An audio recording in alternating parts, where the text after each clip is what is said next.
Tina, and I'm from P-Town Subby, and today we're going to talk about adding a metallic sheen and texture to your pen blank for polymer clay.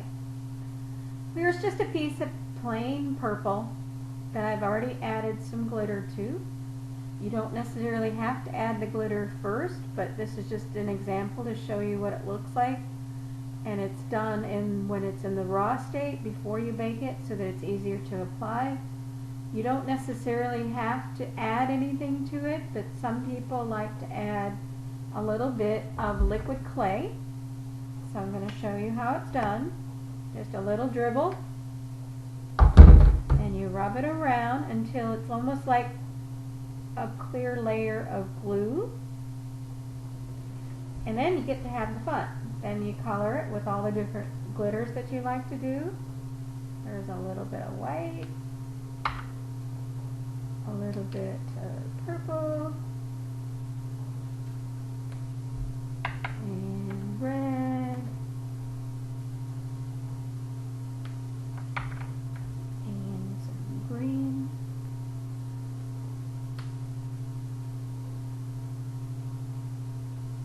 And this is pretty much very subjective. You can do whatever you want color-wise. And then you just want to rub it into the clay itself so that it doesn't just come off as you sand and turn later on. You want it into your clay.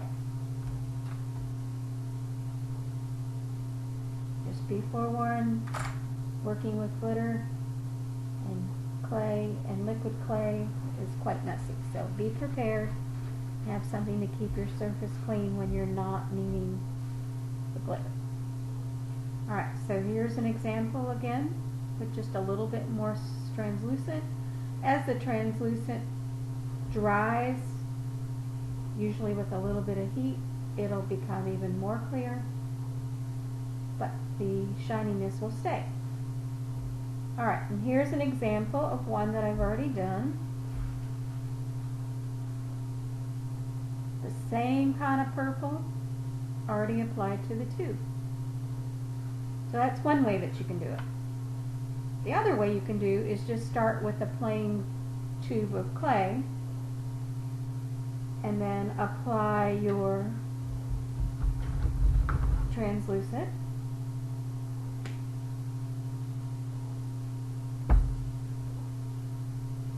Just so there's enough on there to catch the glitter.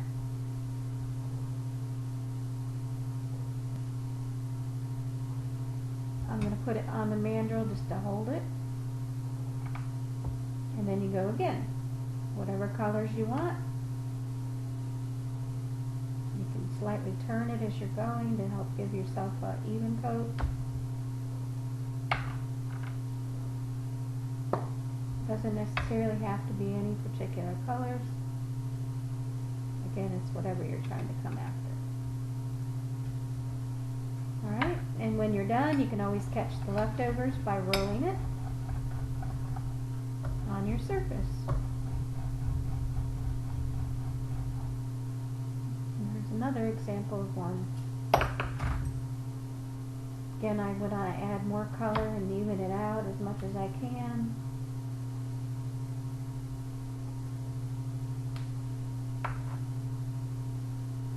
But that's the interesting part about these is no matter how you do it, it's going to come out a little bit different, and I always like different.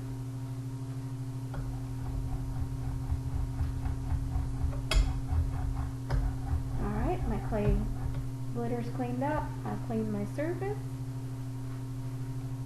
and then we'll show the two next to each other. They're similar but yet different. The one I just made is a little bit more separated. That gives you an idea how that part is done. Then if you want to add texture, there's two ways you can do texture. You can either do it manually with different tools that are available for texturing clay. The one in particular that I've been using is this little cylindrical tool. It's actually for cutting out circles, but I use it just as the pattern. Or you can also use these plastic templates that you can get. This particular one is a honeycomb, and one I've been using it pretty successfully. There's also one that makes a dot, or a flower pattern, all kinds of variety ones available. Alright, so to show you, we're going to do two different ways. We'll do this one with this template, and you're just going to roll until you get all the way around the blank. And that's all it takes. The other way that you can do it is manually. So you want to hold the blank and the tool so that it's even, and you gently press down, making the pattern that you want. Now if you want to have it where it alternates, obviously you're going to have to do some steady hands. But if you're just going around, it's not very hard.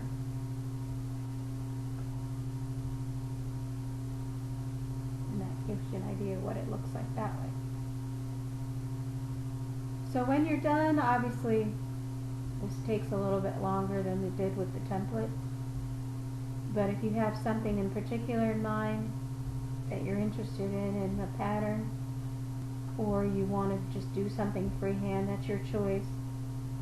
But eventually you'll get there and have it all together. And then when you're done, here's the two comparisons. Just depends on what kind of features you're looking for. If you don't like it textured, you could even flatten it out. And that's what I did with the previous one that I showed, where I added a little bit more liquid clay in those crevices and then I rolled it flat. And we can show you how that works after I get my surface cleaned. But this time I'm going to leave this down so that I can have something to catch the liquid that comes down. Beware, black is very dirty. We're going to add a little line. If you like finger painting, this is the thing for you.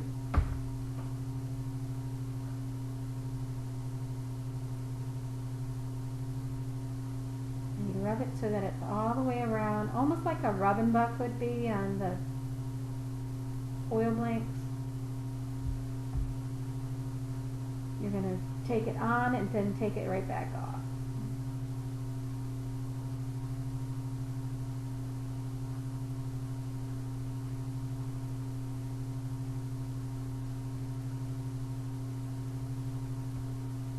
Now again, depending on how much you put on and how much you put up to rub off, will make it vary on it. And then if you want to keep that black, roll it until it's built into the blank, keeping your board as clean as you can. But again, like I said, black is pretty messy.